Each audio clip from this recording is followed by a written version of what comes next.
kita mulakan insya-Allah ya. Kita mulakan dengan Ummul Quran surah Al-Fatihah. Alhamdulillahirabbil alamin. Rahmanir-rahim. Maliki yaumiddin. Iyyaka na'budu wa iyyaka nasta'in. Ihdinas siratal mustaqim. Siratal ladzina an'amta 'alaihim ghairil maghdubi 'alaihim waladdallin. Amin. Alhamdulillah. Assalamualaikum warahmatullahi taala wabarakatuh. Syukur alhamdulillah kita dapat kumpul hari ini insya-Allah untuk teruskan perbincangan kita tentang hari ini agak keluar daripada medical tapi dia berkaitan dengan medical insya-Allah ya, berkaitan dengan saka khusus saka hari ini. Antara sebabnya banyak pula kes beberapa hari ini, beberapa minggu ni saya dapat banyak kes yang ada saka ya. Alhamdulillah rabbil alamin wassalatu wassalamu ala Rasulillah wa ala alihi wa sahbihi wa man tabi'ahu wa wala. Subhanaka la ilma lana illa ma 'allamtana innaka antal alimul hakim. Rabbi shrah li sadri wa yassir li amri wahlul 'uqdatam min lisani yafqahu qawli. Amma ba'du, alhamdulillah kita syukur hari ini dapat teruskan lagi program kita. Jadi kita harap dapat buat perbincangan hari ini pasal saka agak itulah saya kata tadi, seperti saya sebut tadi ada beberapa kes yang agak unik saka ni. Dalam minggu ni saya ada pasien yang datang baca ikrar menangis ya. Ada datang kena penyakit kronik, lama sakit, rupanya ada saka. Jadi ada beberapa isu lah pada tahun 2018 dulu. Ada satu kes di mana rawatan saka tu sangat ekstrim lah, ya, sangat ekstrim sampai kan pasien tadi akhirnya kolaps, meninggal ya lepas rawatan. Rawatan ni dalam bentuk yang sangat ganas lah. Ya, dia dirawat dengan keadaan dengan pukulnya, dengan tumbuk sebagainya. 3 orang lelaki dengan 2 orang perempuan merawat seorang pesakit. Akhirnya pasien ni kolaps, hantar ke hospital, meninggal ya. Jadi kes polis ya kes tu. Jadi ini tak tahu kaedah apa yang digunakan nak buang saka macam tu. Wallahu a'lam. Ini sangat-sangat mengejutkan lah bila saya tengok, saya baca balik berita tu rupanya tahun 2018. Saya tak pasti kes, saya tak dapat nak cari, saya cuba tulis balik kes ni, tak dapat keluar, tak dapat detail, tapi masa tu ditangkap lah, direman untuk kes siasatan sebab kematian pesakit tadi. Jadi kita tengok isu saka ni sering dibincangkan dalam surat khabar, dalam TV, dalam radio sebagainya. Saka ni sangat dibincangkan.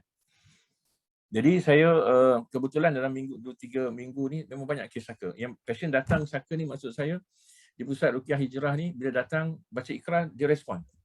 Responnya menangis atau respon dia bertukar jadi apa yang dia saka tu, itu dia respon bila kita baca ikrar saka tu lah. Jadi ini saka ni benda yang penting, benda lama, benda yang dah ada lama dah. Benda ni saat zaman dulu ni, saka ni adalah sejenis jin yang beramalah dengan manusia. Maksudnya dia hidup dengan manusia, bantu manusia. Itu jin-jin saka. Jadi apa maksud saka di sini?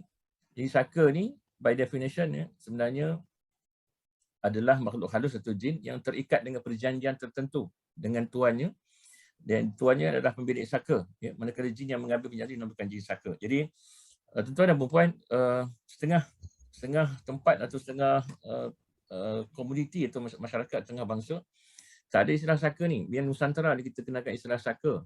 Jadi bila saya ada pasien daripada Mesir dalam 2-3 tahun dulu lah, datang daripada Mesir. Dia ni farmasis, bawa isteri dia.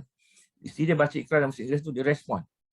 Dan bila saya kata ni jin saka, maka farmasis ni suami ni agak terkejut. Dia kata, oh ada ya, dia kata jin yang macam ni, yang dalam bahasa Inggeris lah, kami communicate dalam bahasa Inggeris. Dia kata ada jin macam ni yang turun ikut keturunan. Jadi sangat mengejutkan bila jin ikut keturunan ni. Maksudnya kalau Mesir ni zaman-zaman Firaun sebelum tu dah ada ikut jin-jin ni. Jadi dia lama. Jadi kita tengok sejarah peradaban manusia, biasa untuk manusia ni akan berdampingan dengan jin untuk buat kerja-kerja dia. Dan kalau kita tengok kisah-kisah dulu-dulu, kisah Nabi-Nabi, kaum Samud, macam mana dia buat apa ni, rumah-rumah dia di batu-batu di gunung-gunung, dia boleh korek batu. Dan kita syak kekuatan datang dari mana? Mungkin kekuatan daripada jin, perjanjian dengan jin, maka perjanjian tu turun ikut keturunan tadi. Macam itulah ya. Jadi namun ada yang tidak terikat dengan perjanjian, sekadar persefahaman antara saka dan pemiliknya dalam melakukan kerja-kerja tertentu. Ada juga yang jenis macam tu ya. Jadi saka adalah jin warisan, keturunan atau nasab atau dinamakan juga saka nenek moyang, namun istilah saka lebih popular penggunaannya. Maksud kalau kita tak katalah saka nenek moyang, saka keturunan sebagainya, yang kita sebut saka je istilah tu. Akhirnya saka ni satu istilah yang popular yang kita rasa macam yang popular kita sendirilah duk sebut saka. Ya, jadi dalam masyarakat tradisional Melayu, saka dikaitkan dengan bomoh dan bidan, namun kini siapa saja boleh melalui atau mendapatkan saka untuk dirinya. Maksudnya saka ni boleh dapat, siapa-siapa boleh dapat atau siapa-siapa boleh ambil. Dan dia bermula dengan perjanjian dengan jin tadi lah. Satu lagi istilah yang agak penting, kita panggil pendamping atau pembela saka. Itu pendamping itu yang kita kata ilmu-ilmu pendamping ni, benda ilmu-ilmu yang berkaitan dengan saka. Maksudnya jin tu duduk dengan kita sebagai saka. Jadi istilah pendamping pula adalah ketikanya ditujuk kepada pembela saka, nak ada ketika ditujuk kepada jin saka. Ini bermakna bila ada saka, maka itulah ada pembela atau pendampingnya. Jadi orang yang ada jin ni, dia akan bela, dia akan, dan saya akan sebut nanti beberapa kes yang kita akan tengok macam mana dahsyatnya bila kita bela jin ni. Janganlah nak ambil susah tuan-tuan. Jin ni, saya pernah bertemu dengan seorang pemuda ni, benda biasa je umur 30-an macam tu. Tapi dia mengaku dia bela jin. Dia ambil jin ni. Susah nak ambil, dia kena bertapa kat gua. Ya. Ini bukan zaman-zaman dulu ni, baru-baru ni je. Dalam beberapa tahun, 10 tahun kebelakangan ni maksudnya. Dia kata dia kena bertapa kat gua, jin tu datang. Jadi duduk dengan dia, jadi pembantu dia. Jadi dia bukan guna untuk bomoh, tak. Tapi dia ni guna untuk benda mengarut dah. Pergi kacau orang sana, kacau sini. Itu jin tu kerja itu. Dia boleh scan dari jauh. Dia kata kalau nak check, dia boleh check kan. Dia boleh check. Kalau testing dia tu, dia boleh check. Dia sebut ni rumah, cuba check rumah ni. Terus sampai. Jawapan terus sampai. Itu dia nak kehebatan macam tu. Dia boleh telik. Nak kata bomoh, dia tak buat kerja bomoh pun sebenarnya. Dia ni buat ada kerja lain. Tapi dia suka mencari benda tu. Ada orang macam tu. Jadi masalahnya, bila macam tu, jin akan duduk dengan dia. Jin akan duduk dengan dia sampai nak pisah tu satu isu lagi. Nanti saya akan tunjukkan kes macam mana nak pisahkan. Masya Allah, nak pisah dengan jin ni bukan mudah tuan-tuan. Ya, susah nak pisahkan balik sebab dia kan duduk dengan kita. Dan target dia kan duduk sampai kita mati lah. Nah itu kalau tengok kes-kes, ada antara kes yang kita tengok bila nak mati tu susah. Bila saka tak dibuang dulu. Atau tak dipas kat orang lain dulu. Saka tak dikeluarkan dulu daripada badan dia, maka dia akan dapat kesukaran untuk sakaratul maut. Itu benda-benda yang saya benda ni rasa sangat penting. Ada beberapa kes yang saya rawat, tak boleh sampai maut. Tak ajar tu tak sampai lagi, lambat. Nak maut tu lambat. Nak sampai sakaratul maut tu sangat-sangat lama sebab masalah tadi lah, jin-jin saka. Yang tu saya cerita, saya selalu quote kisah ni macam mana pesakit ni dah ICU dah dekat sebulan, lepas tu doktor kata tak ada harapan, bawa dia rumah sebulan, tak juga meninggal. Akhirnya, bawa dia datang, keluarga datang untuk minta saya bantu, saya kata saya tak ada lagi rumah, dia bawa sendiri pesakit ni datang, dan bila tengok, bila kita ruqyah, tak ada apa, dia tinggal nafas je sebenarnya, dah 2 bulan tu tak makan, tak minum, imagine macam mana, dah kuning dah badan dia. Dan bila kita ruqyah, cek rupanya kat perut ada lagi tinggal saka tu, ya, jin tu. Bila kita tekan perut, dia kata, sakit, tiba-tiba bercakap. Dah tak 2 bulan tu tak makan, tak minum, semua tak bercakap, tiba-tiba bercakap sakit. Dan sangat pasti itulah jin saka tu dalam perut dia. Dan bila di ruqyah dan kita ajak jin masuk Islam mengucap, lepas mengucap tu jin tu tak ada, alhamdulillah. Dan malam tu buat rawatan, besok pagi tu meninggal. Sampai anak dia telefon saya, dia kata, doktor, alhamdulillah mak saya dah meninggal.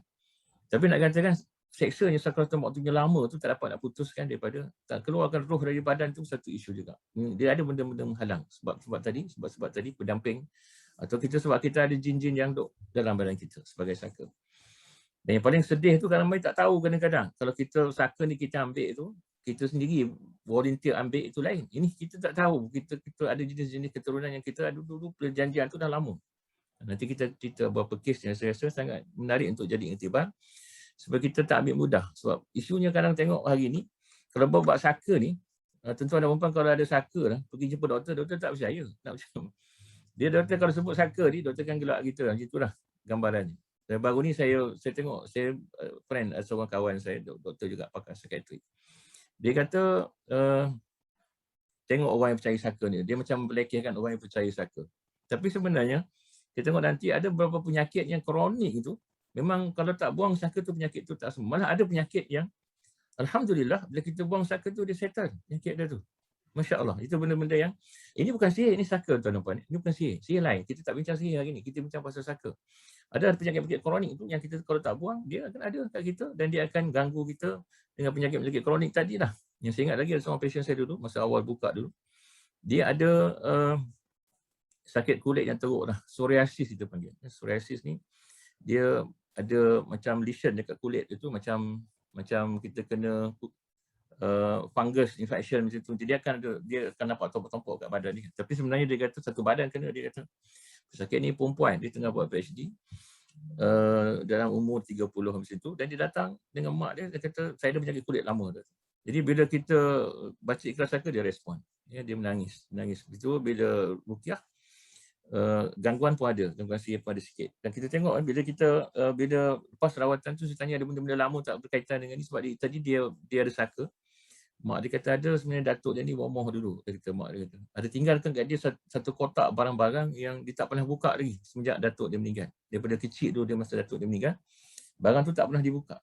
Dan bila dia bawa barang tu, saya kata boleh tak bawa. Rupanya dalam tu semua barang-barang untuk kerja-kerja bomoh dia lah. Ya. Dan bila cek barang tu memang semua ada gangguan. Ada penjaga barang ni, ada penunggu dia, ada penjaga dia. Bila kita bersihkan barang tu, saya bakar, Alhamdulillah dapat settlekan barang tu. Itu pun masa nak settle tu, ada satu barang dia kemak, kata saya ingat ada satu lagi buku doktor saya tak jumpa, dia kata. Jadi saya kata macam ni lah, Kak balik, cuba Kak cari buku ni. Surat hajat minta harus tunjuk kat buku ni kat mana. Dia kata buku ni saya ingat, dia ada, buku tu tak dalam kotak tapi buku tu ada kat luar. Dia kata, tapi dia cari-cari tak jumpa. Alhamdulillah lepas surat hajat semua, dia nampak buku tu dekat rak yang sama. Dan buku tu dia bawa kat saya, buku-buku tu untuk mentera, dia panggil. Buku-buku untuk jampi. Jadi buku-buku lama, buku kuning. Jadi bila macam tu, saya bersihkan semua, saya bakar barang-barang tu, mana yang boleh settle, Alhamdulillah. Lepas tu sihat, Alhamdulillah. Sakit kulit tu hilang, dia jadi normal. Langsung tak ada sakit kulit lagi. Dan pasien Alhamdulillah sihat sampai sekarang. Tak pernah jumpa dah lepas tu. Dia pernah kata kan, Alhamdulillah, maksudnya saka tu misalkan masalah psoriasis tadi. Kalau tak tu, psoriasis tu memang tak sembuh lah. Dia kata dah umur dah 30, psoriasis tu masih ada. Malah dia kata yang tak ada, muka dengan tangan je.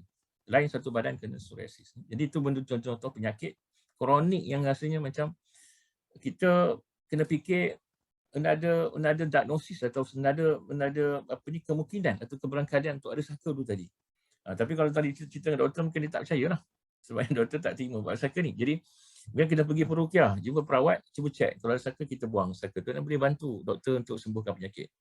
Kalau cerita pun benda ni doktor tak percaya kan, jadi isu dengan doktor. Jadi saya fikir gitulah isunya kadang-kadang. Saya macam penyakit kronik. Ya? Jadi saka dah hubungan dengan manusia, kita tengok sebenarnya hubungan dengan jin ni dah lama dah. Zaman-zaman dahulu lagi. Zaman-zaman dulu manusia ada kat muka bumi ni, kita tengok dah ada dah jin. Yang masa tu kita tengok bila manusia lari daripada Islam, masa tu kita tengok manusia ni bergantung selain daripada Allah Ta'ala, maka dia akan jadikan jin sebagai pendamping dia. Dan jin akan jadi bantu kerja-kerja. Itu tak pelik kalau kita tengok cerita kita dulu-dulu. Kalau baca buku Badang, masa saya kecil tu, kita baca Badang ni.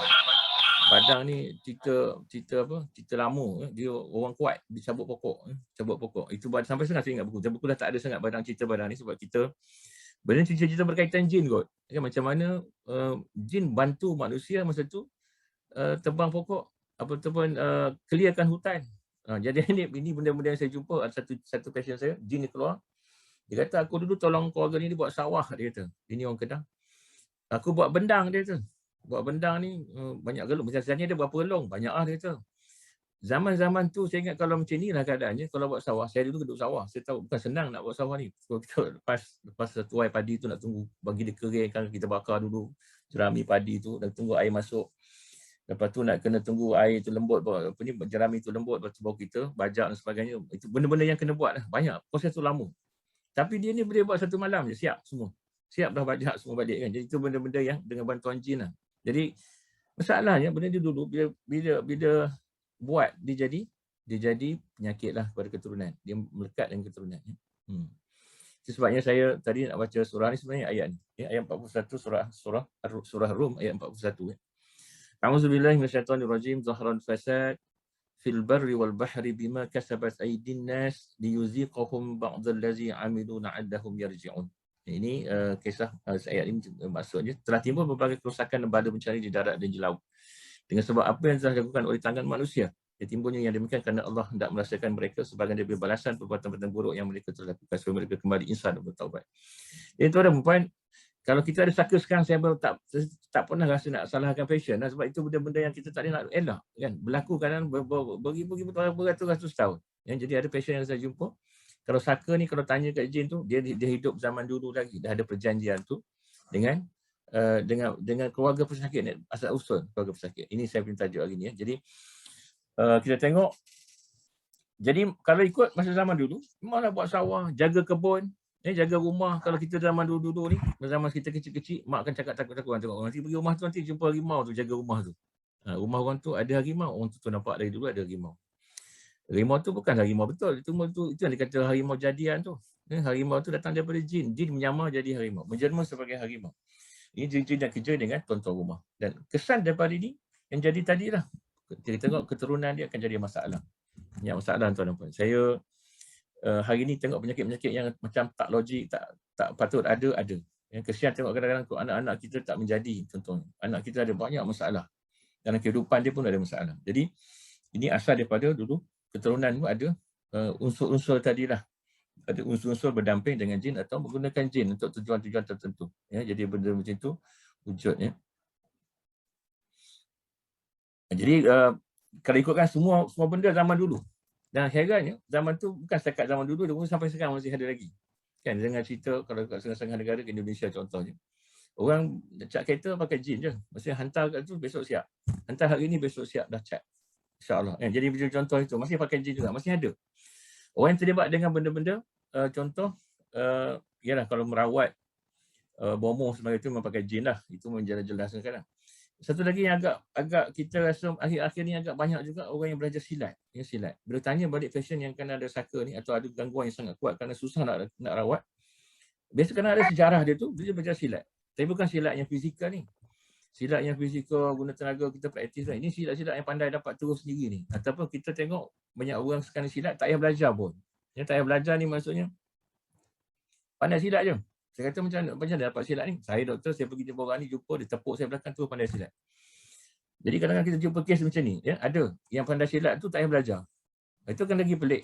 Jadi saya ada satu student saya ingat lagi, Usi Malaysia Sabah ni, dia balik cuti, mak dia suruh datang sebab dia ni baran, dia berubah sikit perangai. So bila masuk baca je ayat Iqra tu, terus bangun, bersilat dia. Bersilat tu buka bunga semua dekat dalam bilik tu, dia pusing-pusing, saya tengok je dia, lepas tu dia kata, saya tengok dia dah macam dah slow, saya kata sudah mai duduk balik, rukiah balik. Maksudnya benda tu jin dia semua, aksi-aksi tu datang daripada jin yang duduk dalam badan dia. Jin silat panggil. Jadi takut tu jadi saka. Kadang-kadang dia akan jadi masalah jangka panjang. Saya tengok siapa yang tak buang benda ni akan jadi isu lah. Ada penyakit-penyakit kronik yang ada. Macam-macam penyakit yang kita tak boleh explain. Itu benda macam tu buat silat. Macam-macam lagi lah. Ya. Jadi keterikatan manusia ni dengan saka menyebabkan beberapa syarat. Itu kadang tu kita tengok saka ni pula dia akan letak syarat tuan apa. Bila kita nak ambil itu dia ada syarat-syarat dia yang kena buat. Dan ini akan jadi kesesatan pada orang yang ikut syarat. Dan kadang tu benda-benda syirik. Kan? Contoh, dia kan tak okey, kena simpan keris ni. Contohlah, dia kata okey, kalau nak power ni, keris ni kena simpan. Dia akan bagi keris datang dari mana tak tahu, keris tu akan sampai kat kita. Jin akan bawa keris tu nak kena asap dia. Asap dia, hari-hari kena asap. Bukan dia kena seminggu sekali, malam Jumaat. Biasa gitulah, kena 5 orang tu, kena asapkan dekat betul. Jadi benda tu, keris-keris ni kadang-kadang, dia boleh terbang macam-macam lah. Dia bukan kebatan-kebatan ni, semua dengan bantuan jin. Ya? Keris ni boleh terbang sendiri. Keris ni boleh berdiri tegak. Tak ada support, dia boleh bertegak sendiri, dia pusing sendiri. Itu benda-benda yang kita tengok. Keris macam ni wujud lagi sampai sekarang, rupanya. Dan saya baru ni, dalam minggu lepas, saya dapat satu keris macam ni. Bila pegang beg yang pengetak keris ni, saya rasa macam aura sangat kuat. Kita rasa macam dia punya kuatnya keris ni, gangguan tu yang menjaga jin jaga, sampai kita pun terasa terkesan dengan keris tu sendiri. Kita rasa macam sampai letak kat klinik pusat rukiah. Saya rendam dengan air rukiah, dah 2 kali rendam, masih ada lagi dia punya aura tu. Dia punya penjaga tu masih tak lepas. Sampai saya bagi dekat saya seorang anak murid, saya kata tolong ni uruskan, bacakan apa yang boleh sampai keris ni clear. Tapi nak katakan itu syarat-syarat kadang melanggar atau melanggar syarat atau menjadi syirik kadang-kadang. Tapi menjadi amalan. Dan berlaku sampai sekarang. Ada lagi wujud benda-benda macam ni. Kan? Itu benda-benda kita tengok, kalau kita tak buang, dia akan mesti ganggu. Ya? Dia terpaksa ikut dia tu. Kalau tak, habis. Itu yang berlaku, saya selalu cerita kes yang setengah perawat dia ada syarat-syarat. Dia kalau tak buat tu, dia tak dapat nak tenaga, power dia nak merawat tu tak ada. Dia kena follow juga.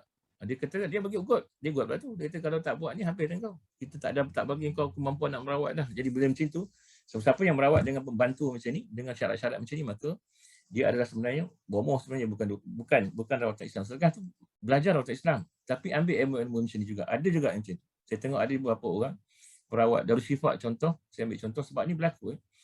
Dan dia boleh offer kat pasien, dia kata saya boleh menurun, saya boleh tarik jin ni masuk dekat pembantu saya, boleh tanya apa nak je. Itu benda-benda yang tak boleh buat dalam syarat. Jadi kadang-kadang takut dia pakai pembantu, dan pembantu dia ada syarat-syarat tuan-tuan. Dan syarat-syarat tu kena akan makan diri, dia akan makan diri. Kita akan terganggu, kita akan jadi penyakit yang pelik-pelik. Saya ada kes macam ni. Dan berlaku pada anak murid saya seorang. Tapi nak katakan itu benda-benda yang jadi iktibar supaya nanti jangan buat macam tu. Kita rasa kalau ruqyah ni tak puas hati, rasa macam Allah tak best lah doktor ruqyah ni sebab tak dapat nak kira jin. Kan? Kita kalau nak tengok jin ni berapa ekor dalam badan. Itu benda-benda yang kerana kita dihasut untuk ada kemampuan tu. Saya rasa tak payah tahu pun tak apa.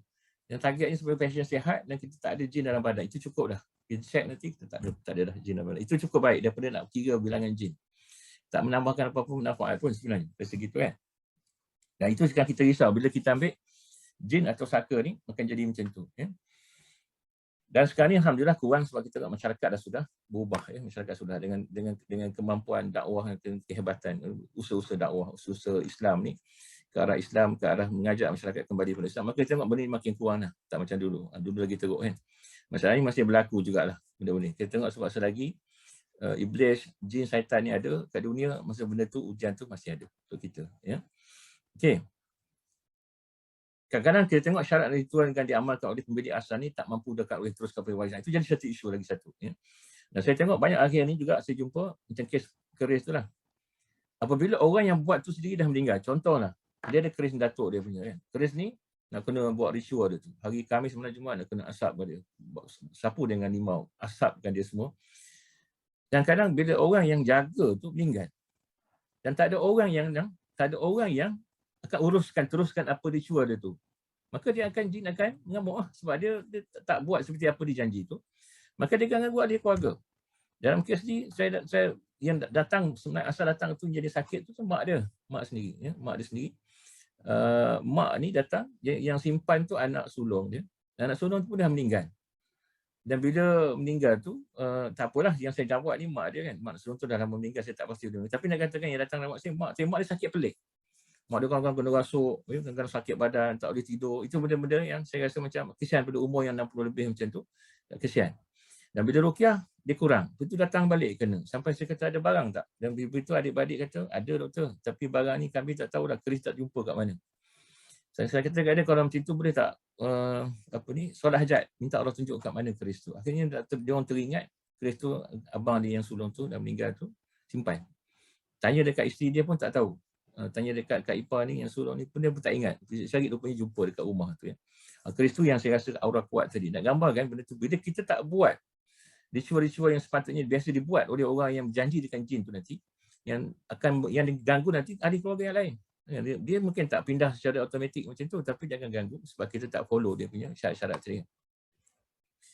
Jadi kontrak atau perjanjian yang terjadi menjadikan saka amat taat kepada setiap tuan. Sebab kita tengok bila jin ni sangat taat pada tuan, sangat patuh. Kalau dia ada kontrak dengan kita tu, dia akan patuh lah. Kan cukup. Sebab kalau ke bomoh senang buat kerja sebab jin akan patuh kat dia. Dia akan follow apa yang disyaratkan tu, asalkan jin akan ikut cakap dia. Dia akan buat semua benda. Suruh ambil duit, curi duit. Suruh buat benda-benda ni semua sihir orang. Itu benda-benda yang boleh buat ya, dengan jin. Dan kita tengok sejarahnya, jin ni memang sangat taat. Ya, kita tengok Nabi Sulaiman AS, ini bukan saka, tapi Nabi Sulaiman Allah anugerahkan kemampuan dia untuk menguasai jin. Dan kita tengok kalau Nabi Sulaiman AS dulu, semua jin, syaitan, iblis, semua ni akan patuh pada Nabi Sulaiman. Ikut arahan. Buat istana. Pergi cari pemata dekat dalam laut, pergi cari dalam laut. Cari batu, buat macam-macam. Dia kan buat istana untuk Nabi Sulaiman. Sampai tahap tu lah, dia akan patuh.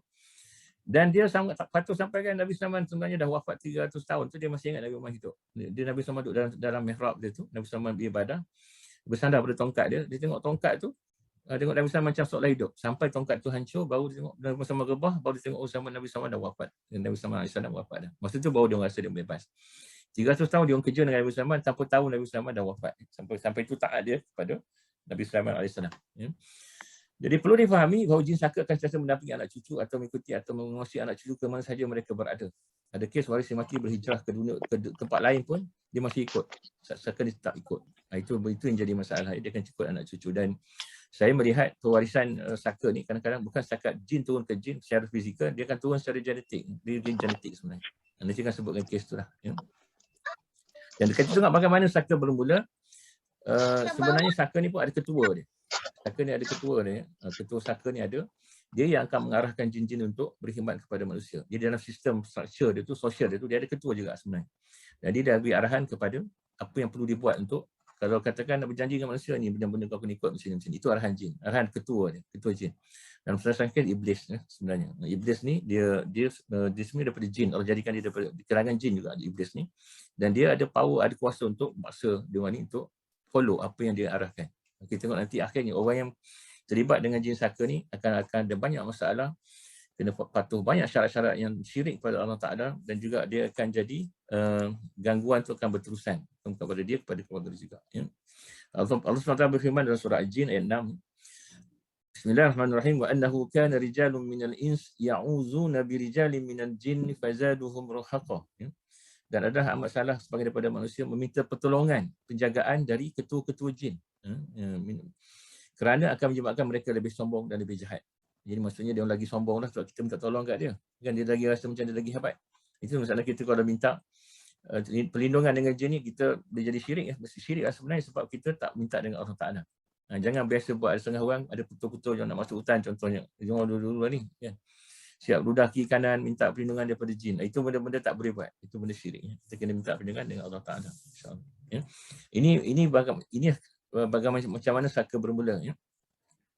Jadi jika belaan perempuan kawan tidak dinamakan saka, first time tu, masa zaman dulu tu, yang first kali tu mungkin kita tak panggil saka lagi masa tu. Dia adalah jin yang mula-mula. Dan kita panggil khadam. Itu jadi kadang-kadang kena hati-hati dengan khadam. Kadang-kadang dia datang dalam mimpi, kan, dia suruh pegang, ambil barang, pegang baby, suruh bagi, ambil barang ni, simpan benda ni, ambil keris ni, simpan keris ni. Itu sebenarnya akhirnya kita akan bersetuju untuk terima khadam tadi. Ya? Kalau kita first time lah, kita tak ada saka. Masalahnya bila tuannya mati, maka jin tu akan pindah kepada salah seorang waris dekat. Ini kan tanya saya, doktor dia boleh pilih ke mana dia nak? Dia boleh pilih, tapi berjaya tak berjaya itu dengan izin Allah Ta'ala. Jangan takut insya-Allah. Jadi tu saya kata penting, saka ni kalau dia nak pilih pun, dia akan pilih ciri-ciri yang dia nak tu lah. Dia akan pilih ciri-ciri yang dia suka, yang senang dia nak kontrol. Jadi kalau kita ni pun jenis yang jaga ibadah, jaga solat, jaga zikir, Quran dan sebagainya, maka saya rasa tak mudah lah untuk dia nak masuk orang macam ni. Dia akan masuk orang yang lemah di kalangan kita tu. Dari segi ibadahnya, dari segi Islamnya, dari segi akidah. Itu benda-benda yang kena jaga. Kita nak mengelakkan benda tu. Ya. Jadi setelah perwasian atau penghinaan itu berlaku, maka bermulalah saka. Kita panggil pusaka sebenarnya asal dari perkataan tu. Jadi kita mempusakai benda tu daripada keluarga kita atau daripada ibu ayah sebagainya, ya, pada nenek moyang, ya, yang akan berkhidmat untuk pewaris baru yang jin peninggalan waris yang telah mati. Maksudnya dia boleh pindah kalau dia nak, tapi tak semua lepas lah, tak semua jadi. Lagi teruk kalau dia ambil sendiri, itu memang sah-sahkan masuk lah. Tapi ramai orang yang tak sangka dia ada tu, dia masuk juga badan kita kadang-kadang tanpa disedari. Itu kerana biasa saya minta baca ikrar, kita minta ikrar sungguh-sungguh. Kita tak pasti jin ni sedar yang kita sedar, tak sedar dia masuk kat badan kita, wallahu a'lam. Jadi kalau dia masuk, dia akan duduk dengan kita sepanjang hayat. Bila dia akan start create problem, bila kita mula start dapat penyakit pelik-pelik, itu kita nampak. Atau dalam kehidupan kita tengok ada benda-benda yang pelik berlaku. Kan, contoh kita tak fokus, kita bertukar kerja. Kalau tengok dia ni berhenti kerja ni, asyik berhenti kerja tak puas hati macam-macam macam tu. Ataupun dia asyik sering bertukar, masuk kat U ni tak puas hati, masuk tukar U lain, kita takut kita ada sikit gangguan macam tu, ya. Gangguan kepada fokus dan sebagainya. Buat PhD tak habis-habis, ada passion macam tu, buat PhD tak habis, 7 tahun tak habis lagi, dia tak boleh fokus dengan kerja dia. Itu satu masalah juga, itu kita takut, itu pun saka, ya. Jadi ada saka yang disedari, ada saka tak disedari lah. Jadi kalau saka yang sedari ni, kadang-kadang keluarga pemilik saka ni memang tahu dia saka lah. Jadi saya satu kes yang baru ni, memang dia tahu. Dia tahu saka tu ada, dia kata tok dia tu memang bomoh. Mak dia sendiri bomoh, maka dia tahu tu bersaka. Tapi dia tak rasa masalah dia tu saka. Itu yang best tu, bila dia baca ikrar baru dia tahu dia saka. Dan kita tengok, boleh sungguh-sungguh nak buang saka tu daripada badan dia. Nak katakan menyebabkan dia masalah macam-macam dari ke depan. Itu yang berlaku lah. Ya. Jadi kalau orang yang tahu ni, dia memang terus mengamalkan ritual tu. Itu yang dia kata bersambung-sambung ritual tu, ya. Ada simpan benda pusaka, kain hitam lah, dengan macam-macam lah, barang-barang, bomoh, semua dia simpan. Ya, adat senjata, semacam keris tadi. Alat-alat untuk persilatan, alat untuk perbidanan pun ada. Sampaikan ada satu passion saya ni, dia saka bidan, ya. Nenek moyang dia dulu bidan.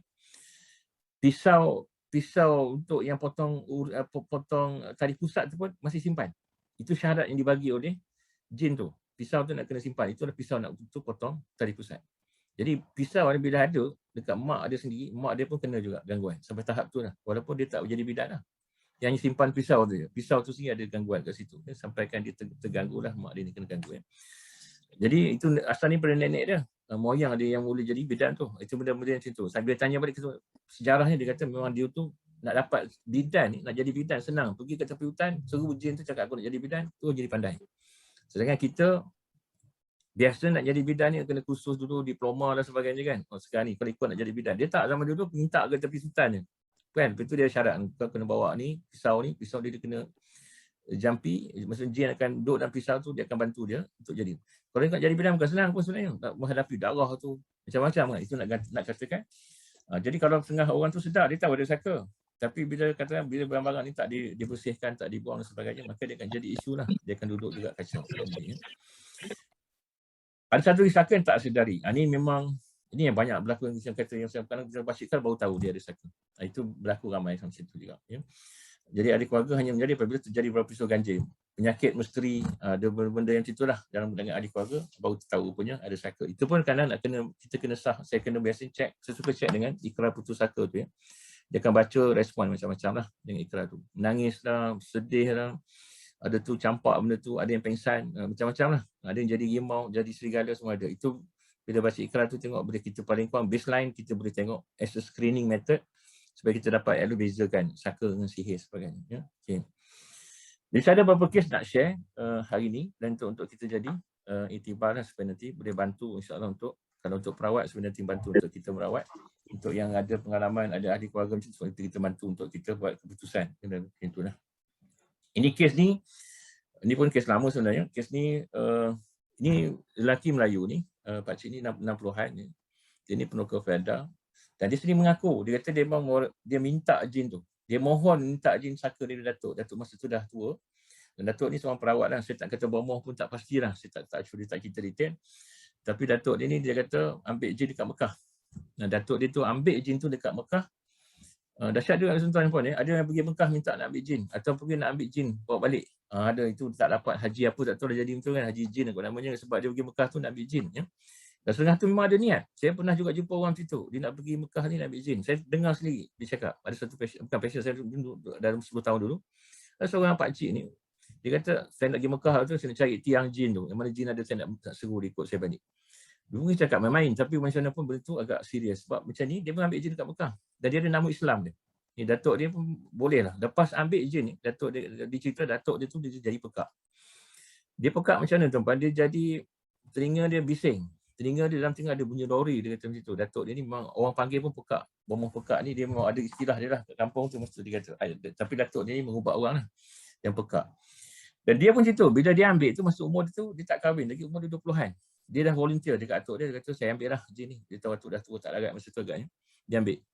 Dia ambil je jin tu, masuk dalam badan dia, terus jadi pekak juga macam atuk dia.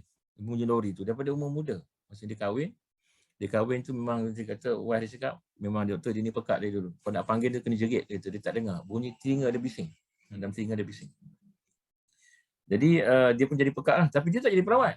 Yang kesiannya tu, dia bukan guna untuk merawat.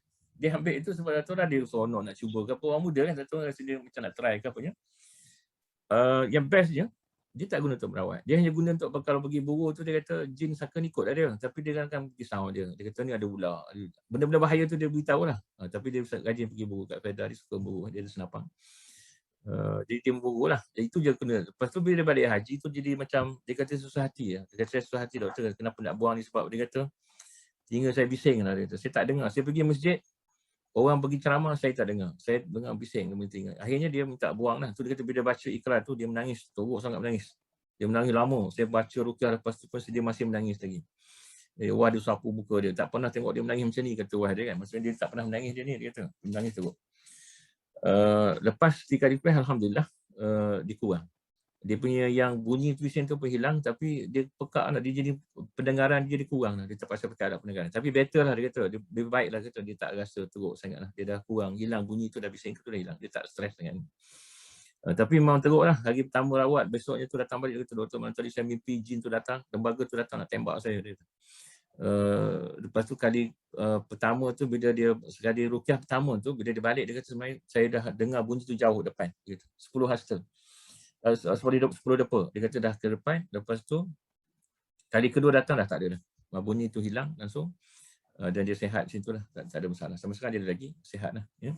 Itu benda-benda yang contoh, ada orang yang kadang minta saja nak ambil benda tu. Macam contoh tadi, saya ambil contoh tadi yang psoriasis tadi, pasien tadi, dia tak minta. Tapi datuk dia wariskan kat dia, lagi best. Datuk dia ni yang bomoh ni, dia kata dekat mak dia, pesan dekat mak dia, kata aku nak kau bagi ni kat cucu aku. Dia nak suruh cucu, dia perempuan tu, kalau lelaki tak apa, dia perempuan. So jadi bomoh juga. Dahsyat sampai macam tu. Itu pun jadi, diwariskan barang je, tapi sebenarnya ganggu dia juga lah, ganggu cucu dia tadi. Ya.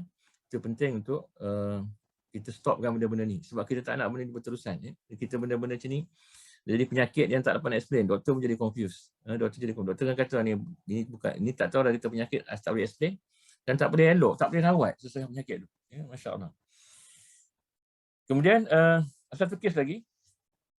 Ini pasien ni akhirnya meninggal, tapi meninggal sebab sakit lain, tapi dah dia meninggal akhirnya. Arwah ni sebenarnya dia masuk jumpa saya tu dia 40 tahun umur lebih kurang. Dia ni orang Johor, orang bahasa keturunan Jawa. Dia asma kronik, 10 tahun dia kronik asma. Dia dah sakit sampaikan kalau ikut setiap minggu tu 3 kali masuk hospital lah. Dia kalau 3 kali masuk hospital, masuk A&E 2-3 jam baru balik. Lepas gas macam-macam baru dia balik lah. Jadi bila dia datang tak rawatan, saya sudah baca iklan. Tak sebab baca dah keluar suara jin. Suara lelaki, dia marah. Dia kata aku tak nak pisah dengan ini. Dia kata ini keturunan aku dia. Jadi bila keturunan, saya cakap dia macam mana kau claim keturunan aku? Keturunan kau. Dia aku jaga keturunan aku, dia kata. Saya tanya dia, kau berasal mana? Saya nak interrogate jin tu. Lepas tu dia cakap, aku asal daripada Mataram. Dia kata. Mataram, agama apa kau? Saya tahu Mataram ni dia asalnya agama Buddha. Pulau Jawa ni. Aku agama Buddha. Tepat dengan sejarah Mataram. Mataram ni, kerajaan di Pulau Jawa pada tahun 800 Masihi lebih kurang situ. Sekarang kita tahun 2000 lebih dah. 1000 tahun dah tu. 1000 tahun lebih. Saya pelik. Saya kata, macam mana kau ikut keturunan kau? Dia kata, aku ikut benih keturunan. Tuan-tuan dan puan. Jadi, kadang-kadang benda kita tak tahu. Kita tak tahu dan kita pun tak sangka kita ada saka. Tapi nak kata kan, dia boleh ikut keturunan secara DNA, genetik.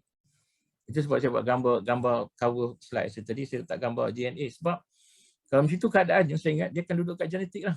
Dan kita tak tahu siapa yang akan dapat saka tu. Dia ada XY tu, dia akan duduk kat satu genetik tu, dia akan follow ikut dia punya genetik tu. X ke Y ke sebagainya. Jadi bila kita kahwin, dia akan cantum, dia akan ikut lagi, follow lagi. Itu sebab kita tengok saka ni, ada yang tak ada. Macam malam tadi saya merawat seorang pesakit. Dia ni dia kata dia tahu mak dia ada mak dia bomoh, dia kata dengan aku situ. Mak dia bomoh. Dia ni orang Kelantan, mak dia kata ada kedai emas macam ni. Dia kata dia tahu mak dia bomoh sebab nak menjaga bisnes tadi. Tapi bila dia baca tak ada. Dia tak ada apa-apa. Alhamdulillah, dia tak ada saka. Dia nak kata kan, ada yang macam tu. Bila ikut benar keturunan ni, dia ada XY tu, maka ada yang yang tak ada. Macam tu. Itu kita tengok itu ya. Dan lepas rukyah tu alhamdulillah dia punya asma tu improving alhamdulillah. Itu kisah tadi macam mana kita tak tahu pun. Yang dia ikut daripada dah 1000 tahun lebih dah saka ni. Keturunan kita ni memang ada saka, kita tak tahu. Jadi tu sekarang saya tak ambil mudah lah sebab kalau kita ada chronic illness, penyakit kronik ni kita might as well try lah. Kalau kita percaya medik, it's okay. Cari doktor satu isu yang bagus lah. Kita kena follow. Treatment tu kena follow medical lah. Tapi kena jangan lupa untuk check.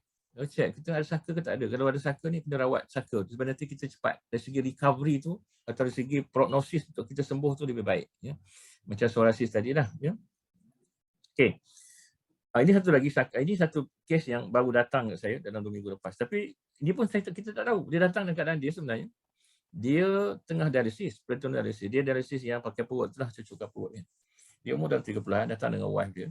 Dengan seorang lagi, saudara dia. Dia dah kahwin lah 6 tahun tapi tak ada anak pun. Dan dia akhir-akhir dalam masa beberapa 6 bulan ke setahun ni dia dah start ambil dari sebab buah pinggang dia problem. Buah pinggang dia problem, jadi bengkak badan sebagainya. Bengkak tu nampak kat perut, kaki pun bengkak, dia susah nak jalan. Dan dia dah start ada jaundice sikit. Dah mata dia dah kuning sikit lah masa tu kan. Masa saya jumpa tengok dia tu kan. Dan tak ada anak lah. Dan dia ni asyik tukar kerja lah. Dia tak kerja tetap. Alhamdulillah, tapi isteri dia bekerja lah. Isteri dia profesional, engineer tu isteri dia. Bila baca tu dia nangis.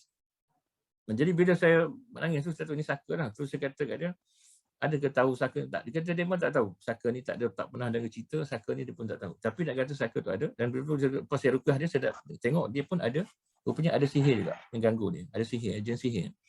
Jadi saya nampak lagi serabut kehidupan tu, sampai kan dia sekarang ni dengan kronik renal failure-nya kan, betul kena dialisis lagi.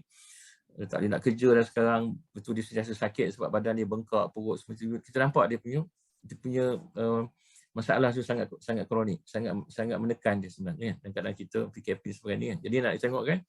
Lepas tu saya rukyah dia, alhamdulillah. Yang gangguan saka tu saya ingat kalau dia ikrar tu dia putus lah. Cuma yang tinggal tu sihir tu, saya rawat tu, alhamdulillah dia lagi nampak dia lebih bertenaga, lebih semangat. Kalau tak tu dia rasa macam tengok muka dia kita tahu dia.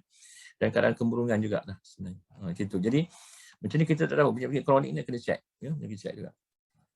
Asal lagi penyakit kronik, yang ni pensyarah universiti. Dia ni profesor. Dia datang pun by recommendation. Seorang lagi profesor tu dia datang. Jadi dia datang tu okey je. Dia ada masalah kesihatan sikit lah. Dia kata dia ada sakit kulit kronik. Macam kena keputihan, dia sopak sikit tu. Lepas tu dia ni ada masalah buah pinggang. Dan dia dah mula tak larat. Nak naik tangga pun susah. Dia kata dia tak boleh bawa kereta sangat. Macam itulah. Dia selalu rasa penat. Ya. Yang bestnya bila dia baca ikrar tu, dia nangis juga. Tapi dekat perenggan-perenggan akhir, dia baca elok je. Baca elok, lepas tu, dia baca last paragraph tu, dia nangis. Betul dia kata saya pelik doktor, kenapa saya nangis? Betul saya kata kat dia, Prof ada saka ni. Lepas tu dia kata saya sebenarnya doktor, saya tahu ada saka tu. Tapi saya dah panggil ustaz dari Indonesia buat 2 kali buang untuk saka ni. Buang, dia kata kan. Lepas tu tak ada dah. Dia masih ada. Dan tak pastilah saka tu agaknya tak habis keluar lagi ke, wallahualam. Jadi lepas dia baca tu, saya rasa putus, alhamdulillah, dan dia rasa sihat. Dan saya rukyah dia memang ada sikit gangguan. Itu tak kuat lah. Tapi akhirnya dia better lah. Dia boleh naik tangga, dia nampak lebih laju daripada biasa. Walaupun dia umur dah 60 lebih. Nak katakan itu benda-benda yang saya syukur bila kita tak ada saka ni, kita akan jadi normal sikit. Itu yang saya rasa kalau boleh buat rawatan, kalau saya pernah buat rawatan di Pahang, saya ingat masa baca ikrar tu, kita buat program kat kampung kan, program umum, buat rawatan macam tu. Bila dia baca ikrar tu, dia menjerit. Tiba-tiba dia kena rasuk, menjerit. Tengah-tengah menjerit tu, anak dia pula menjerit. Dua-dua ni dah menjerit sekali. Akhirnya tak apa, saya kata, biar yang anak tu, saya minta pembantu saya coolkan dia down, tenangkan dia. Saya suruh yang patient dia, mak tu dia baca habis. Baca habis, alhamdulillah, betul dia diam, tak nangis. Lepas tu saya rukyah, tengok tak ada apa. Dia tak ada sihir pun. Alhamdulillah, lepas tu saya tengok anak dia, saya suruh baca ikrar, menangis lagi. Lepas tu saya check balik, memang tak ada sihir. Alhamdulillah, dua-dua orang anak ni tak ada sihir. Yang ada saka je. Saya suruh datang balik, lepas datang balik, tengok-tengok memang tak ada dah. Saka pun tak ada, sihir pun tak ada. Alhamdulillah. Dan terus sihat. Nak kata kan, ada orang yang macam tu, ada saka je. Tapi kalau ada sihir, dia akan jadi susah sikit lah, complicated sikit. Kita kena buang sihir tu. Saka tu kita dah putuskan dengan ikrar tu, insyaAllah. Satu lagi kes ni, ini pun saka yang melibatkan, jadi dia menjawab saka ni, dia menjadikan kita ni kita punya identiti jantina pun kita jadi boleh celaru, kita boleh confuse sampai tahap tu. Jadi kes ni dia seorang cikgu, dia ni cikgu sebenarnya 30-an umur dia, perempuan ni, daripada Gombak, saya ingat lagi, pengetua yang refer kes ni. Sebab dia ada depression, lepas tu dia ni agak terkini, cikgu pengetua kata dia jadi, kalau kita panggil dalam medical, kita panggil dysphoria. Dia tak tahu jantina ni. Kita panggil gender dysphoria. Maksudnya dia perempuan tapi dia rasa nak jadi lelaki. Macam tu. Jadi selalu jantina lah. Jadi dia sebenarnya dah tak pakai tudung. Saya tanya kenapa tak pakai tudung, dia kata rasa panas tu, rasa macam api kepala saya nak pakai tudung. Sebab saya tak ada solat, dia kata. Sebab kalau solat dia pakai telekong macam terbakar kepala dia, rasa macam tu kan. Dan dia dah setahun ambil suntikan hormon untuk jadi lelaki. Ya? Jadi dia start nampak macam misal ada sikit-sikit kan. Dia badan dia ada berbulu lebih ekstra daripada biasa, daripada orang perempuan. Jadi dia dah memang serius nak jadi lelaki lah. Ya? Jadi bila dia duduk atas katil tu, saya suruh dia baca ikrar. Tuan-tuan, dia terus, dia tak sempat nak baca pun. Dia tengok je ikrar tu, dia campak ke dinding. Campak ke dinding. Betul tu. Saya pun kata, wah ini kuat ni, saka ni. Lepas tu saya kata, tak apa, saya rukyah dulu. Saya baca sikit-sikit dulu. Lepas tu saya suruh baca lagi. Itu memang dia menangis lepas tu lah. Dan alhamdulillah, lepas tu saya rukyah dia sikit-sikit gangguan lain, ekstra tu mungkin sihir sikit, tapi nak katakan yang seronok ni paling saya terkejut bila dia bangun daripada dah habis rukyah tadi, dia tiba bangun, dia kata, doktor, sini ada telekong boleh semayang, saya nak semayang. Dia kata, masya-Allah. Dan dia boleh semayang, tuan-tuan, terus boleh semayang, dan dia terus normal lah, nampak normal, dia betul pergi semayang. Dia kata dia tak rasa apa, alhamdulillah. Dia Dan saya minta dia datang balik tapi dia belum datang lah. Tapi nak tengok balik apa jadi dengan dia lepas tu kan. Saya belum dapat jumpa dia lagi. Tapi nak kata ini kes yang itu. Satu lagi kes dan dia mengaku. Ni cikgu lelaki. Dan dia jadi sebab dia memang ambil saka ayah dia. Dia mengaku dia ambil. Dia sanggup terima saka ayah dia tu. Dia ni bukan orang kamu dia ni macam fikir lah. Apa ni penolong kanan, guru penolong kanan sekolah mendengar. Dan dia mengaku dia memang terlibat dengan kes seks luar tabi'i. Dia ada isteri tapi dia suka kat budak-budak lelaki apa semua. Itu benda-benda tu dia mengaku. Tapi nak kata kan, saya rasa sebahagiannya dia sebab oleh saka tadi. Saka tu menyebabkan dia celaru sikit. Dia jadi macam perempuan, bukan macam lembut sikit. Dia macam tu pelik lah untuk guru lelaki. Tapi nak katakan itu akibat dari saka tadi. Saka tadi itu benda-benda yang kita kena buang lah kalau boleh, insya-Allah. Kena buat rawatan, kena buang. Okey, ini satu lagi kes saka. Kes saka ni dia bila saka macam ni, saya rasa ni saka, saya memang ikut yang ustaz yang refer saya ni saka harimau lah. Dia kata ni saka harimau doktor ni. Jadi budak ni budak Universiti Melaya tahun akhir engineering. Dia dirawat oleh seorang ustaz. Dia syarah Universiti Melaya lah. Ustaz ni Darul Syifaq dulu, kawan saya, kenalan saya. Dia kata dia dah buat 2 kali rawatan. Dia kata habis perabot rumah dia tu pecah. Dia mengamuk dia tu. Bila dia rawat tu dia jadi mengamuk. Jadi rimau pecah habis perabot dia. Dia kata dah buat 2 kali dia pun tak tahan lah. Dia pun tunjuk kat saya suruh handle kes ni. Betul ni budak Negeri Sembilan ni, budak Rembau ni. Dan bila datang tu dia sendiri cerita. Dia kata dia memang jenis baran. Doktor kata saya susah nak semayang, susah. Dia kata kalau nak ambil semayang tu saya rasa macam sakit badan lah dia kata. Dia sendiri cerita masa masuk tu. Yang bestnya dia ni bila datang tu dia bawa 16 orang keluarga dia. Kebetulan masa tu saya ingat Haji Amin semua ada masa tu tolong saya. Biasa tengah dia masa tu tunggu kat luar dengan keluarga dia tu. Dia last case. Saya buat last case malam tu pukul 9 lebih. Sementara saya rawat pasien lain, saya tengok dia punya sendara mara dia semua dah menjerit dah. Dia menjerit kena rasuk dah. Dan alhamdulillah ada Haji Amin dengan geng dia tu dengan tim tolong bantu rawat lah yang kes kat luar tu. Tapi dia ni yang ada saka ni, yang ustaz ni kata ada saka ni, dia tu diam je, duduk diam, tak bergerak pun. Tak ada respon, tak ada apa. Kan saya kata ni wah dahsyat ni, kuat ni. Dia tahan kuat lah. Kalau ikutkan macam tu kan dia tak respon. Jadi bila dia masuk tu, saya suruh minta teman kan, adik dia teman dengan sepupu dia teman kan, dua-dua lelaki. Lepas tu dia pun cerita, dia kata dia memang susah doktor, saya tak boleh kontrol. Dia sendiri sedar benda tu tapi tak boleh kontrol, dia kata. Dia cepat barang, dia nak semayang susah daripada susah kan. Yang bestnya, tuan-tuan, bila dia baca ikrar tu jadi rimau.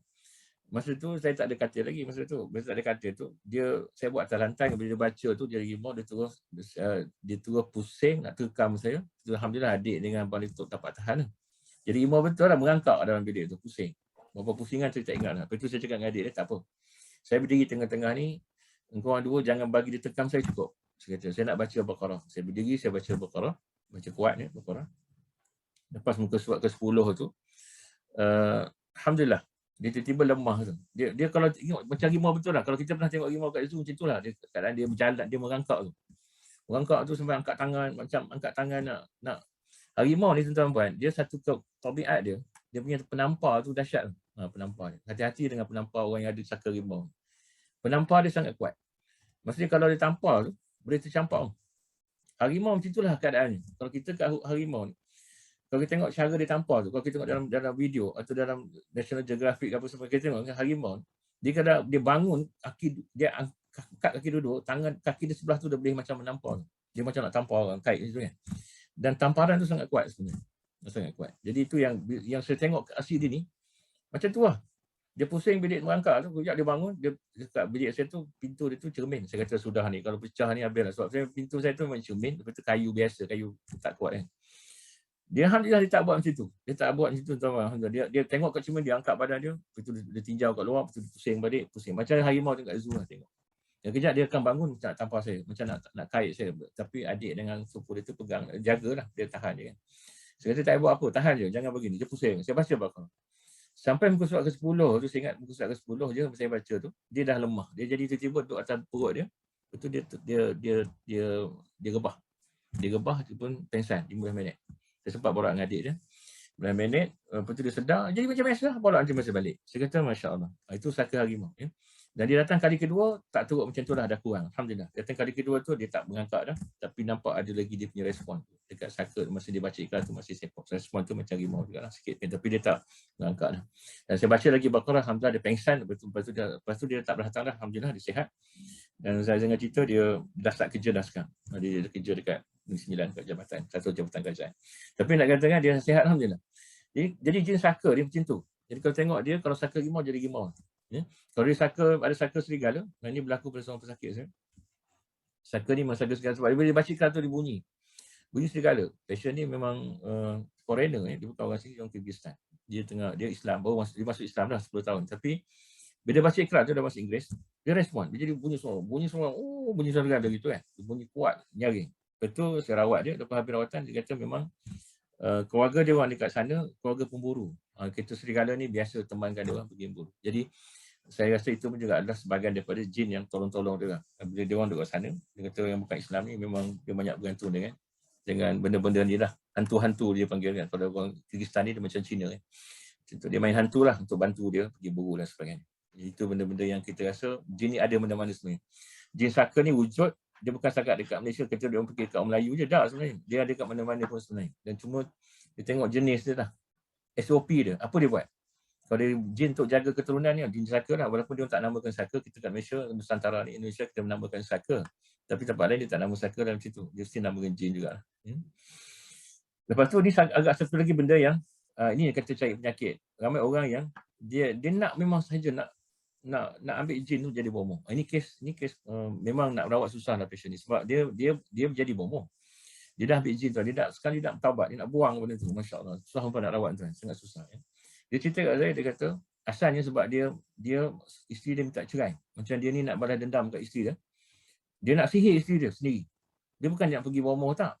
Dia nak pergi jadi bomoh. Dia bukan nak pergi jumpa bomoh, suruh sikit tak. Dia sendiri nak jadi bomoh. Akhirnya dia belajar dengan seorang bomoh ni. Belajar bomoh ni buat syarat lah. Dia kata, nak bela jin boleh dengan bayaran tertentu dan dengan berapa syarat tertentu. Antara syaratnya dia kata, kau kena bagi dia makan dengan darah kau sendiri. So dia kena hari-hari dia bagi makan jin. Jin dia kena sedut darah dia hari-hari. So dia kena cucuk dengan tu, lukakan tangan dia akan bagi jin tu sedut darah dia. Itu makanan jin tu hari-hari. Tu jadi bomoh power lah. Maksudnya memang jadilah sihir dia tu kat isteri dia tu. Bekas isteri dia tu kan.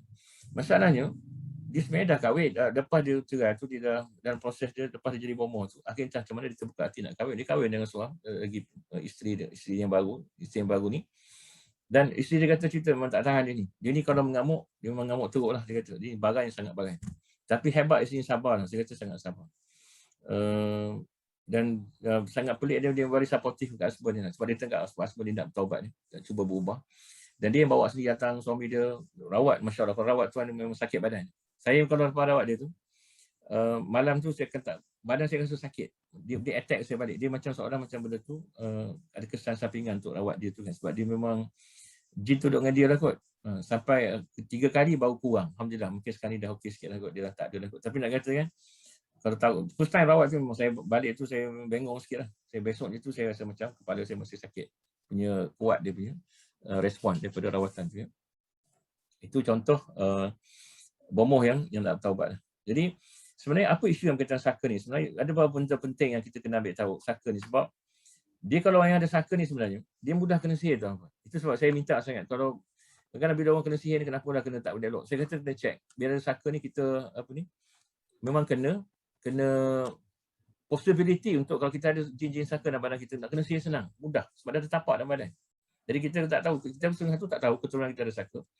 Pelik kena sihir mudah. Biasa orang yang tak ada saka sangat ni, susah sikit nak kena sihir. Itu kita orang macam itulah. Jadi kalau boleh, kalau kita ada simptom saka tu nak kena check.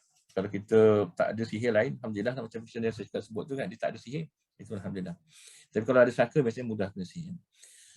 Satu lagi yang kita risau, kita perlu teruskan ritual tu. Yang rasa tak boleh, yang melanggar syarak, yang melanggar akidah. Itu benda-benda yang kita tak nak. Kalau boleh, benda tu. Dan ramai orang tak buat dah. Tapi masalah bila tak buat tu, diganggu pula. Ganggu family. Itu ganggu benda bercerita kita tak nak. Jadi, nak kena usaha juga untuk, kalau apa benda-benda yang berkaitan dengan barang dan sebagainya itu nak kena diselesaikan. Kita kena putuskan betul supaya nanti tak ganggu kita kan. InsyaAllah. Jadi tanda-tanda tu banyak lah. Saya sebenarnya ada senaraikan list tu, mungkin tak sempat nak sebut semua. Tapi antara tanda macam itulah. Kita kan tengok nanti emosi, yang paling susah nanti kita tengok, yang paling senang nak tengok nanti baran tu lah. Dia baran yang dia tak boleh kawal. Baran tak ada sebab. Kalau baran sebab, kalau marah ada sebab tu lain, ini marah tak ada sebab. Emosi tak boleh nak kawal. Dia tak fokus dengan kehidupan. Dia ada banyak penyakit kronik. Itu benda-benda tu ni contoh 3, tapi nanti kalau nak kita ada masa kita akan explain sikit. Benda-benda lain yang kita tengok, benda-benda lain tu sebenarnya sama juga macam orang ada sihir atau ada jin dalam badan. Itu sebab dia boleh nampak-nampak, dia tidur mimpi pelik-pelik, itu semua ada. Dia nampak-nampak lagi, dia pelik-pelik, dia sakit kronik, sakit yang kronik, sakit kulit contoh yang kronik, eczema yang teruk, macam itulah, sakit-sakit yang tak boleh sembuh dengan ubatan biasa. Itu benda-benda nak kena, kita kena tengok lah benda-benda macam tu. Jadi itu mungkin ada tanda saka. Kalau kata sakit tu dah 10 tahun tak juga sembuh, macam-macam ubat dah try, itu kena check. Wallahualam tak ada saka ya. Saka banyak. Dia saka ni orang yang namakan. Saya tak nak sebut sangat lah, tapi orang sebut saka rimau lah, saka buaya ada, yang keturunan buaya ni, saka buaya ni, saka ular, kan selalu mimpi buaya kan orang saka buaya ni. Saka ular ada, saka bomoh, saka macam-macam lah. Jadi saka bidan tadi yang saya sebut, yang ambil kebal, ambil ilmu silat sebagainya, itu ada semua saka-saka yang saya rasa tak perlu namakan lah. Tapi kita nak macam mana pun generally, itu jin yang ada kerja-kerja tertentu. Kerja dia tadi, tolong tuan dia tadi. Macam itulah. Dia konon nak jaga tuan macam tu. Jadi dalam usia rawatan macam dengan ikrar putus saka lah. Ikrar ni sangat setakat ni bagi saya cukup baik lah untuk paling kurang kita ada basic nak tahu dia saka ke tak saka. Macam itulah. Kalau ada saka, kita rawat. Kita dengan ijian, dengan ikrar ni akan putus insyaAllah. Walaupun setengah ustaz kata, setengah berpandangan, dia tak boleh putus semua. Saya setuju. Mungkin lepas tu nak kena buat rawatan susulan. Maksudnya nak kena ruqyah, lepas tu baru mungkin boleh kurang tadi, ya, saka tadi. Okey, ini pesanan lah. Saya rasa ada benda-benda. Kalau kita sebut tadi, saka ni, dia boleh pilih je nak masuk siapa-siapa boleh tak. Tapi tanpa izin Allah Ta'ala, dia tak dijadilah. Dia tak akan lepas lah. Itu kan, jadi kita boleh, dia pun nak ciri-ciri orang yang dia kacak, dia nak duduk tu pun akan sama macam dia lah, lebih kurang kalau begitu. Jadi kita kalau boleh jaga dia, kita jaga anak-anak kita, keturunan kita supaya jangan jauh daripada Quran dan Sunnah. Maksud kita kena pegang Quran dan Sunnah, bukan cakap baca, kita mengamalkan arahan-arahan ataupun apa yang diperintahkan Allah Ta'ala, Rasulullah SAW perintahkan sesuatu amalan-amalan sunnah, kita kena buat. Itu akan bantu menguatkan kita dan mencegah kita daripada gangguan ni. Selalu ta'awuz, ya, mohon perlindungan dengan Allah Ta'ala. Selalu berdoa, yang saya kata soal munajat saya ceritakan dalam minggu lepas, kita selalu berdoa pada Allah, minta Allah lindung daripada benda-benda ni. Saya rasa berzikir kepada Allah, kita kena lazimi zikir insyaAllah. Basahkan lidah kita dengan zikrullah, dengan mengingati Allah, dengan zikir-zikir yang maksud. Dan nanti kita dekat dengan Allah supaya Allah lindung kita insyaAllah. Jaga panca indera. Ya. Ini panca indera penting. Dia akan cari jalan juga. Syaitan ni akan cari jalan juga untuk menghasut kita, melakukan kejahatan dan sebagainya. Ya. Sentiasa bertenang, tak buru-buru dalam semua perkara. Menutup mulut berdoa. Ini memang arahan sunnah sebenarnya. Kita kalau boleh, kalau menguap tutup mulut. Jaga mulut. Kalau boleh tahan. Kalau bagusnya dapat tahan tuan-tuan. Jadi menguap masuk dalam perkara yang syaitan suka. Dia bertepuk tangan tengok kita menguap. Jadi kalau boleh lawan. Kalau lawan mesti apa? Tahan mulut. Jangan buka pun. Jangan buat. Itu lama kita akan jadi kuat. Kita jadi biasa. InsyaAllah. Ya. Sentiasa bertaubat dan beristighfar. Jadi kita tak lekang daripada dosa. Maksiat kadang-kadang kita tanpa disedari kita buat benda-benda itu. Dan insyaAllah kita sentiasa taubat. Kena bangun malam, solat taubat, ya, solat hajat dan sebagainya, kita buat. Jangan tinggal, insyaAllah minta. Kita manusia yang lemah, selalu buat kesilapan. Selalu istighfar, minta ampun kepada Allah Ta'ala. Ya. Okey.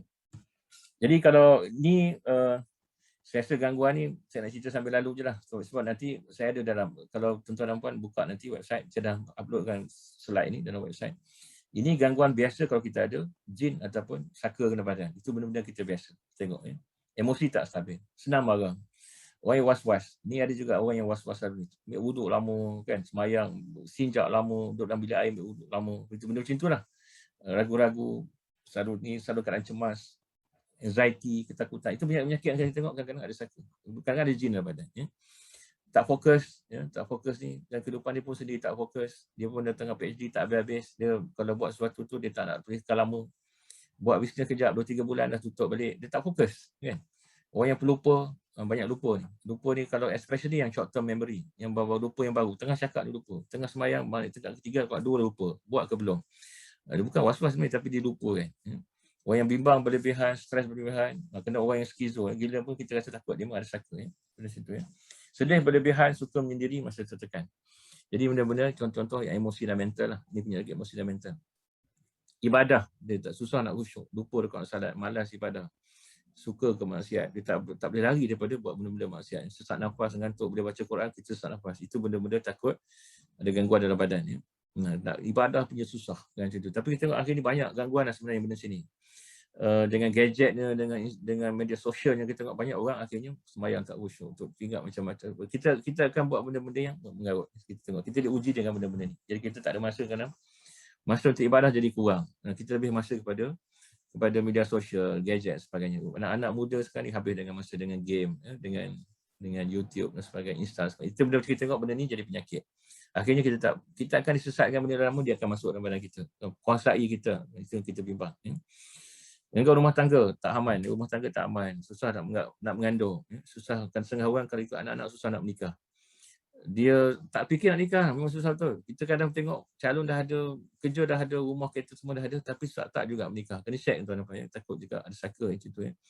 Dia tak ada, kalau hubungan suami isteri jadi dingin. Ya. Kadang-kadang kita ada ED, kadang-kadang kita impotence, ya. Kita tak ada kemampuan, lelaki lemah ke perempuan itu. Itu benda-benda tu kan juga mungkin ada saka. Ya. Gangguan panca indera ni banyaklah. Itu kan orang ada saka ni selalu nampakan tu, dia selalu nampak jin, jelmaan jin yang dia nampak. Dan tentu jenis orang yang tidur mimpi macam-macam juga. Dia nampak kadang-kadang. Nampak jin tu menjelma dalam bentuk orang macam-macam. Itu kena check, ya. Anak-anak yang macam ni, kita kena orang yang macam ni kena check. Dan itu sahih dia ada jin dalam badan, tapi kadang tu mungkin juga asalnya daripada saka. Ya. Dia sentiasa rasa kehadiran jin keliling dia. Dia rasa jin ada, maksudnya dia rasa kan, mendengar bisikan. Bukan setakat bisikan, kadang-kadang dengar bunyi dekat shading, dengar bunyi orang tengah berlari atas shading tu, dengar bunyi orang tengah alih perabot, dengar bunyi orang main guli kat atas. Itu betul. Mampu meramal. Itu kebiasaan orang yang ada gangguan dalam badan. Dia boleh ramal, dia boleh jangka. Dia boleh kira. Macam tu benda situlah. Dia boleh tengok, boleh kira. Ya. Dia baca fikiran orang. Boleh cium. Dia dapat bau benda-benda orang tak bau. Orang tak bau wangi, dia bau wangi. Ada masa dia bau busuk. Dia tahu bilik dia bau busuk sangat. Itu ada tanda gangguan dalam badan. Ya. Ini untuk revision. Ya. Gangguan fizikal tu jadi agak macam medical sikit lah. Rasa jantung, debar-debar, palpitation. Kita rasa sesak dada, nak nafas tak boleh. Nak maghrib kita mula rasa sesak dada. Nafas rasa kepala sakit, pening. Ya. Berat dekat belakang kepala. Sakit perut yang tak tentu, yang tak tahu dengan ubat pun tak hilang. Penyakit yang datang secara tahunan ni, maksud penyakit yang datang secara berkala. Setahun sekali datang penyakit tu, kita tahu situ lah. Ya. Sakit lain lah. Macam kita tengok, pernah ada juga kes-kes yang sakit tulang belakang, sakit kanser. Ini ramai juga orang kaitkan dengan gangguan. Ya. Tapi nak kena dicek lah, disahkan. Ya. Jadi kalau jadi penyakit macam itu, tuan-tuan, nak kena rawat secara medikal. Kita tak boleh lah harap rukiah saja, tapi kita kena buat dua-dua lah, both, insyaAllah. Buat juga rawatan Islam, dan kita juga jangan tinggal doktor punya rawatan. Ya. Masa tidur, dia akan susah nak tidur lah. Bangun lambat, sering kena tindih, mimpi seram, macam-macam lah. Yang tu saya sebut dalam senarai. Kalau kita tengok patient akan datang rukiah, kita akan minta dia isi simptom-simptom ni, sebab kita akan tengok sekali imbas, tahu ini kuat ni, ada jin dalam badan. Macam itulah. Bukan kita kata sah, tapi paling kurang kita dapat tengok secara sekali imbas, ni kuat ni gangguan. Kalau jawapan semua ya tu kan, macam kat exam score dah tu ya semua. 3-4 je tak ya, yang tidak, maka itu mungkin sangat kuat lah. Mungkin saka, mungkin sihir sekali dalam badan. Gangguan anak-anak, ya. Ini yang kena bagilah fokus kat anak-anak, tuan-tuan. Pengalaman saya gitu. Kalau anak-anak ni kita kena bagi fokus. Yang jenis nampak-nampak ni, indigo, kan? Jenis sampai aktif, autism. Ya? Ini yang kita jangan tinggal dia ni. Kita bagi fokus buat rawatan. Ya? Walaupun kita dah pergi follow up doktor, jangan lupa untuk check rukiah. Ya? Anak yang mengamuk malam-malam menangis. Ya? Demam, tak tentu pasal. Selalu demam. Demam kena tarik sebagainya. Kerap sakit. Kembangan dia tak lancar, development dia nampak slow kan, dia badan kurus, tak aktif, tak macam orang lain, 2 tahun tak bercakap lagi, makan pun tak berapa sangat. Itu nak kena check. Ya. Dia asyik menangis, tak tentu pasal. Anak-anak yang naughty ni, saya kata bukan nakal lah, banyak bohong, bangkang, lawan mak ayah, itu benda-benda kita kena tengok. Kadang-kadang tu tengok balik kalau ada gangguan. Kalau ada gangguan kita rawat, insya-Allah mungkin dapat ubah sikit sebanyak dengan keadaan itu. Pemarahan tak terkawal, ketagih tengok, ni tengok YouTube semua, itu contoh-contoh, ya, insyaAllah. Jadi rawatan saka ni, rukiah lah. Rukiah yang kita buat, yang saya buat tu, saya akan baca ikrar, sesuai baca ikrar ni, lepas tu kita akan rukiah, insyaAllah. Ya. Saya rasa cukup setakat ni, slide ni semua ada dalam website, kalau siapa nak download tu, ambil kat dalam website, insyaAllah. Ya. Saya rasa cukup setakat tu, Min, kita dah sejam, sejam. Ada soalan ke apa nak tanya ke? InsyaAllah. Saya buka untuk majlis untuk apa soalan. Setakat ni di chat box tak ada, Doktor. Ada Alhamdulillah, insyaAllah. Saya tak tengok lah dekat Facebook. Tak ada kot, insyaAllah. So, faham ya? Tak ada soalan tu. Kalau apa-apa nanti, boleh tengok balik saya punya presentation ni dalam YouTube ya. Nanti saya akan upload balik lah, insyaAllah. Alright? Kalau siapa ada soalan boleh tanya direct pada doktor lah. Buka mic tu dan boleh tanya.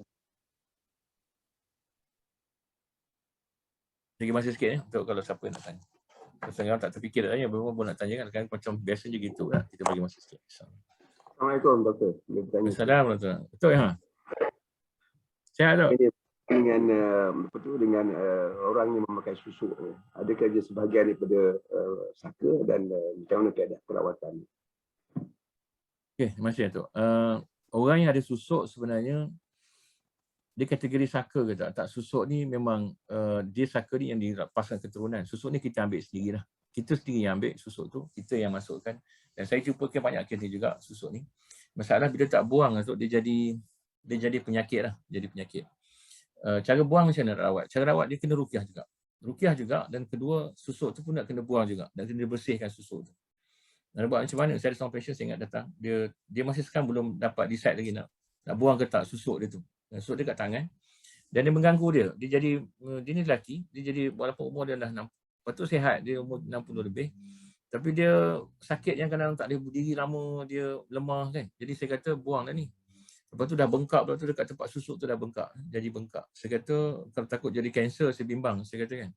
Jadi sampai sekarang dia tak buat lagi. Saya kata suruh buat x-ray pun dia tak buat x-ray. X-ray dulu kat mana susuk tu. Saya kata saya boleh tolong buang kan. So biasa susuk ni dia tak tanam dalam. Susuk ni biasanya dia kan tanam dekat bawah kulit sikit je. Cuma dia susuk tu kalau kita tengok ada setengah orang pakai mask, pakai besi sebagainya. Dia boleh nampak dalam x-ray. Jadi senang bila kita nak buang tu kita buat incision sikit. Kita boleh keluarkan cara tak payah pergi hospital pun. Dia buat klinik je. Dan saya pernah buang susuk ni banyak kali juga dah. Ada setengah tu letak dekat muka dah, letak dekat tangan macam-macam. Jadi boleh buang insya-Allah. Lepas buang tu kena ruqyah jugalah. Pastikan tak ada yang tinggal dalam badan. Sebab susuk ni dia jin akan duduk kat susuk tu. Jadi kalau kita buang susuk tu, kita pastikan tak ada yang tinggal dalam badan lah. Walaupun susuk tu ada buang, dan kita kena pastikan dia bebas daripada gangguan. Jadi cara ni memang kena buang dulu susuk tu. Kena cabut keluar. Dan dia akan rasa perbezaan sangat ketara lah. Bila buang susuk tu kita ruqyah, dia akan rasa sihat balik macam biasa. Dan bila akhirnya akan jadi sakit. Ada seorang patient saya dulu, saya ingat dia ni perempuan. Dia ada susuk lah. Tapi dia ni penyakit dia tak bercakap dengan suami dia 3 tahun. Masa suami datang bawa, dia duduk Kota Damansara, datang bawa tu, dia tak bercakap dengan suami dia. Suami dia kata, doktor saya dah ubat macam-macam lah. Dia tak nak bercakap. Habis macam mana hari-hari masak tu? Dia masak, dia diam je. Tapi dia tak nak. Tapi akhirnya dia mengaku lah. Ada benda-benda, bila saya dapat rawat dia tu, 3-4 session, alhamdulillah dia bercakap balik. Saya keluarkan banyak jin dalam badan dia. Jin-jin jenis macam-macam lah. Ada jin dulu masa dia berasap, masa dia belajar silat dulu. Perempuan ni, tapi dia belajar silat dulu.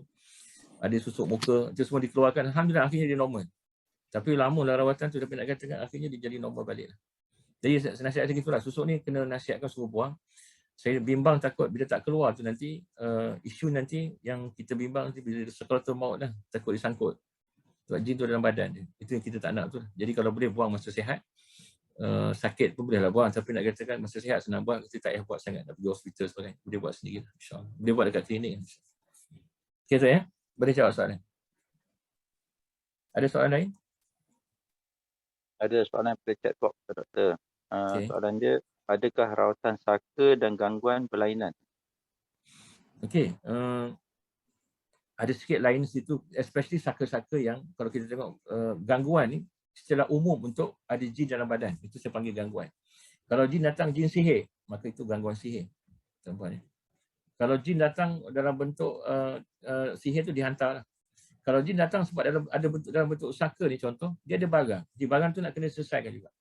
Jadi agak lain sikit situ sebab selagi kalau tak barang tu tak dijumpai, tak dibersihkan, mungkin gangguan tu still ada dalam badan. Nah, jadi itu benda-benda penting lah. Ya. Kalau ada tu, kita kena make sure gangguan tu tak ada lah. Maksudnya barang tu jadi punca gangguan kadang-kadang. Jadi kita kena buang tu. Kalau ikut gangguan disebabkan saka macam itulah. Biasanya ada kaitan dengan barang ataupun berkaitan dengan amalan. Contoh tadi dia nak jadi kebal. Ada benda-benda dia kena baca. Dia kena stop dengan baca tu, nak kena berhenti kan. Dan kita kena buang saka tu. Saya pernah rawat seorang banduan ni dekat penjara Jelebu. Saya mesti bagi ceramah, dia datang saya doktor. Doktor saya nak buang, saya pendamping ni. Saya ada pendamping doktor saya ambil. Jadi sebenarnya dia dah niat nak buang tu, cuma nak kena ruqyah atau kena buang. Itu yang benda-benda nak kena buat lah. Kalau tak dia mungkin ada perbezaan sikit segitulah. Saya punya Facebook, Facebook saya kena Facebook nama saya sebenarnya. Ya. Facebook saya Muhammad Hussain. Type je Muhammad Hussain ni. Ada dua. Satu yang lama tu tak ada nak akses lah. Tapi yang baru ni akan nampak semestinya dalam Facebook.